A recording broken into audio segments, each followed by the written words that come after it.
Let's talk about Google. So a couple of things happening with Google. Alphabet, I should say. Alphabet are the holding company that owns Google. Generally just call it Google, but Alphabet is the actual company's name. So Google parent Alphabet reached a market capitalization of $3 trillion, which makes it the fourth company ever to reach $3 trillion market cap. The milestone comes 20 years after Google's market debut and 10 years after the creation of Alphabet, and they've added billions of dollars in value recently because of their favorable antitrust ruling. So this is to do with the Chrome browser.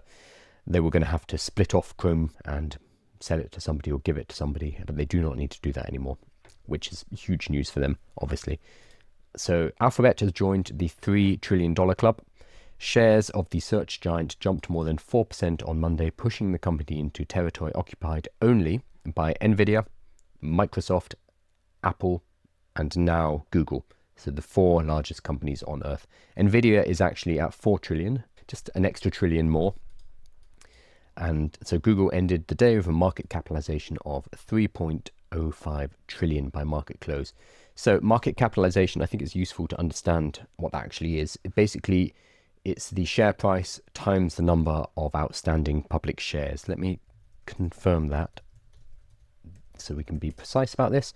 The value of the company that is traded on the stock market calculated by multiplying the total number of shares, publicly available shares, I imagine, by the present share price.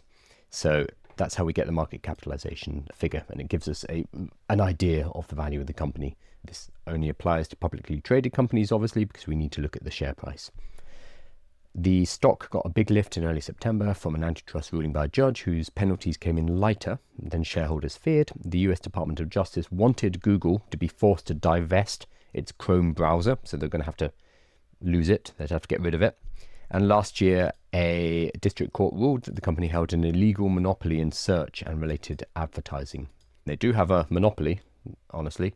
Whether or not it's illegal, it depends on, it has to be defined whether or not it's a monopoly. But so far they're doing okay. So Judge Amit Mehta decided against the most severe consequences posed by the Department of Justice, which sent shares soaring to a record. After the big rally, President Donald Trump congratulated the company and called it a very good day. So the Department of Justice was going after Google, failed, and the president was like, good job, Google. Okay, sure. Alphabet shares are up more than 30% this year, compared with a 15% gain for the NASDAQ. So, great news for Google. They are, if you have to ask who's going to push ahead and win in the AI race, Google are one of the top contenders. So we talked about this yesterday in particular. They have cash. They have a lot of products. They have a large user base already using their products. And they also have really good AI researchers. They have DeepMind. They have good artificial intelligences. They have Gemini, which is a good solid model, and now they have Nano Banana, which last week pushed the download of the Gemini app to #1 in the App Store. So they're in a really good position to take this. They were lagging behind OpenAI, other models, but now Google are in a great position. At the same time, this is this morning, 4 hours ago, the world's fourth biggest company, Google, owned Alphabet, has announced a £5 billion investment in UK artificial intelligence. So we're about to see some real money being spent in the UK, because whenever it's a UK initiative from our government, they're like, oh, here's $1 million, here's a few £1,000,000. That is insufficient. The AI investment right now, it requires billions. It is no longer being fought in the millions at all. Hell, it's going to be in the trillions soon. And these companies reaching these kind of market capitalizations show us where it's going. So the money will be used for infrastructure and scientific research over the next 2 years. So $5 billion, 2 years. The first of several massive US investments being unveiled ahead of US President Donald Trump's state visit. Google's President and Chief Investment Officer Ruth Porat told BBC News in an exclusive interview that there were profound opportunities in the UK for its pioneering work in advanced science, and the company is going to officially open a $1 billion, so £735 million data system centre in Waltham Cross, Hertfordshire. with Chancellor Rachel Reeves on Tuesday. Oh, okay, Rachel Reeves is helping to open the centre. The ribbon cutting, presumably. Or flicking a switch? I don't know what you do at a data centre. Do you cut a ribbon? Do you turn it on? I hope there's a big lever. That'd be a lot more exciting. The investment will expand this site and also include, here we go, funding for London-based DeepMind, run by British Nobel Prize winner Sir Demis Hassabis, who we were talking about yesterday, which deploys AI to revolutionize advanced scientific research. Cool. So the UK and DeepMind in particular were fundamental for some of the recent pushes in artificial intelligence. 10 years ago, 10, 15 years ago, were laying the foundation for all of this, but the UK has been, apart from DeepMind, relatively irrelevant during this latest generative AI craze. So it's nice to see DeepMind being rewarded for this. Of course, DeepMind are owned by Google, so its investment it's Google investing in one of their subsidiaries. They own DeepMind. So this isn't this is not altruistic. It's investment. Ms. Porat said there is now a US-UK special technology relationship. There's downside risk that we need to work on together to mitigate, but there's also tremendous opportunity in economic growth in social services, advancing science. It's interesting that she mentions downside risk. Okay. She pointed to the government's AI Opportunities Action Plan as helping that investment, but said there's still work to be done to land that, and that capturing the upside of the AI boom was not a foregone conclusion. So this is, oh yeah, they mention it here. Okay. So at the moment, Google and the US are pushing for less taxes on their companies that are based over here. So the US administration had pressed the UK to water down its digital service tax on companies, including Google, in talks this year, but it is not expected to feature in this year's announcement. Okay, so Ruth Porat is saying, hey, yeah, we're going to invest some money here, but there are still some problems that we need to work out, i.e. you need to reduce our tax load. Okay. So we're best friends, we have a special relationship, but you're going to reduce our taxes, and we're not going to pay the taxes that you want. Okay. So there's a carrot and a stick here. And then a final piece of Google news, because we're all in the name of balance. So yes, Google has become a $3 trillion company. They're doing really well. Yes, they're putting some money into the UK. It comes with strings attached, i.e. you better not be taxing us, or we're not going to be giving you any more investment in the future. So I also wanted to cover a bit of negative news, but also something that I think should not be a surprise. So hundreds of Google AI workers have just been fired, or they were fired in August actually, were fired amidst a fight over working conditions. So 200 contractors who work on improving Google's AI products, including Gemini and AI overviews, have been laid off. It's the latest development in a conflict over pay and alleged poor working conditions. So more than 200 contractors who worked on evaluating and improving Google's AI products have been laid off without warning in at least 2 rounds of layoffs last month. The move comes amidst an ongoing fight over pay and working conditions, according to workers who spoke to Wired. So these are not unionized workers, and they were pushing for increases in pay and working conditions, and Google's just said no and fired them, 200 of them. So what's interesting about this is the particular work that it was. So they were hiring experts.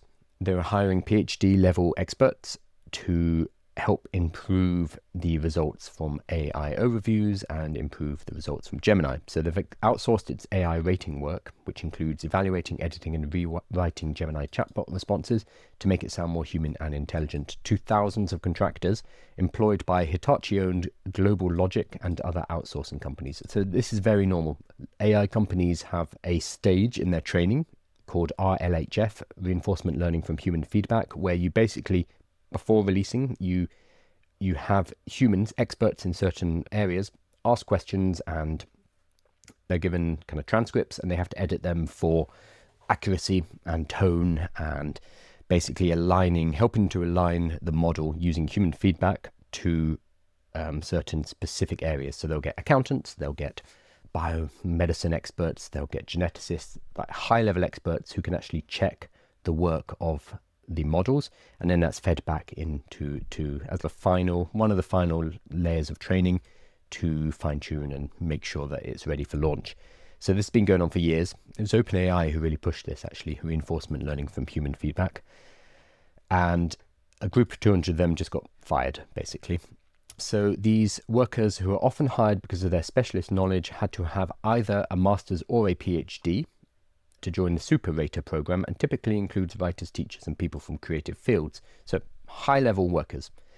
I was just cut off, said Andrew Lauzon, who received an email with the news of his termination on August 15th. I asked for a reason. They said ramp down on the project, whatever that means. He joined Global Logic in March 2024, where his work ranged from rating AI outputs to coming up with a variety of prompts to feed into the model.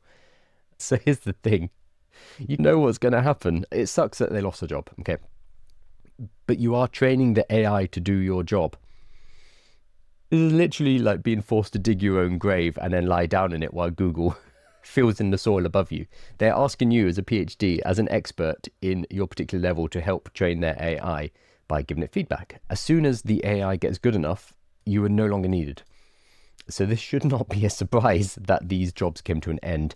They were probably going to be wound down anyway, because I imagine these ones were for training specifically Gemini 2.5, which we got relatively recently, or maybe for Gemini 3, which we should be getting soon. There are rumblings of it in the next month or so. So when you go through a training cycle of creating a new model, the reinforcement learning from human feedback is one of the last things that happens. And then once you have released the model, you don't necessarily need those workers. So you will need different people, or you'll rehire them when you do the next cycle of training. But it's always going to be a job that is for a particular launch. And once it's launched, you are no longer needed. So that's the cycle of the work. But you are on a wider scale training these models in your expertise.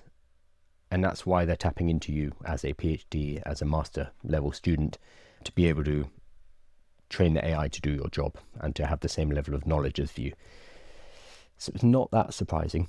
Still sucks for these people, and it looks like they've been laid off in an unpleasant manner, just no notice. They were also pushing back and trying to get more pay and better working conditions, so there may be a fight for them to say they've been unfairly dismissed. That's a legal issue, and I'm sure that will go through the courts.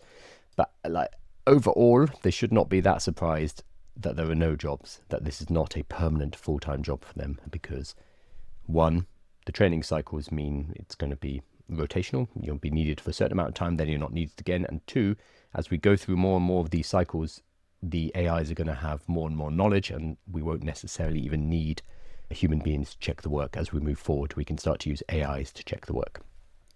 So sad, but not overly surprising. Yep, that was a couple of bits of Google news. Fourth ever company to hit $3 trillion. Congratulations. An investment of $1 billion in the UK into DeepMind. Oh no, sorry, not $5 billion into the UK, $1 billion into a data center and various other infrastructure projects, and also into DeepMind, which is owned by Google, and a story about Google AI workers who are being fired, and seem surprised about that, but might have an unfair dismissal case because of the fact that they were actively asking for better pay and working conditions. So Google is busy. As I said, this has been a busy day.